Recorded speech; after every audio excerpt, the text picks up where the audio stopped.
महोदय, औचित्याच्या मुद्द्यावर बोलण्याची संधी दिली। सोलापूर शहरामध्ये सर्वत्र स्मार्ट मीटर सक्तीने बसवण्यात येत आहेत। मागच्या महिन्या 2 महिन्यात ज्या लोकांना स्मार्ट मीटर बसवण्यात आलेलं आहे त्या सगळ्या लोकांचं अध्यक्ष महोदय वीज बिल हे दुपटीने तिपटीने वाढलेलं आहे। यामुळे लोकांमध्ये प्रचंड नाराजी आहे आणि एमएससीबी याबाबतचं कुठलंही स्पष्टीकरण देत नाहीये। तर आपल्या शासनाची धोरण या स्मार्ट मीटरच्या बाबतीत नेमकं काय? एकीकडे मागच्या अधिवेशनात मुख्यमंत्री साहेबांनी सांगितले की प्रीपेड मीटर आपण सक्तीने बसवणार नाहीये, त्यामुळे नागरिकांमध्ये प्रचंड संभ्रम आहे।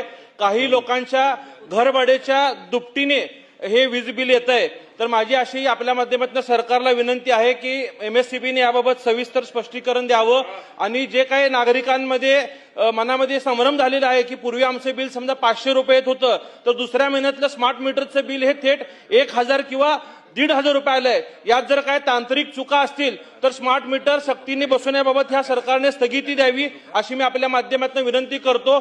अध्यक्ष महोदय, एमजीपीचे जे अधिकारी आहेत त्या अधिकाऱ्यांना शासनाने कंत्राटी लोकांना सेवेत कायम करावं म्हणून सुद्धा कोर्टाचे आदेश दिलेले असताना मंत्रालयातील एक अधिकारी जाणीवपूर्वक काम करणाऱ्या अधिकाऱ्यांना सेवेतनं या ठिकाणी स्थगिती दिलेली आहे। अशाही अधिकाऱ्यांना आपण सूचना देऊन कोर्टाचं पालन करून एमजीपी मध्ये अनेक वर्ष काम करणाऱ्या ज्यांना तांत्रिक अनुभव आहे अशा सगळ्या इंजिनियर लोकांना सेवेत कायम घेण्यासाठी या सरकारने पाठपुरावा करावा अशी मी आपल्याला विनंती करतो। धन्यवाद अध्यक्ष महोदय।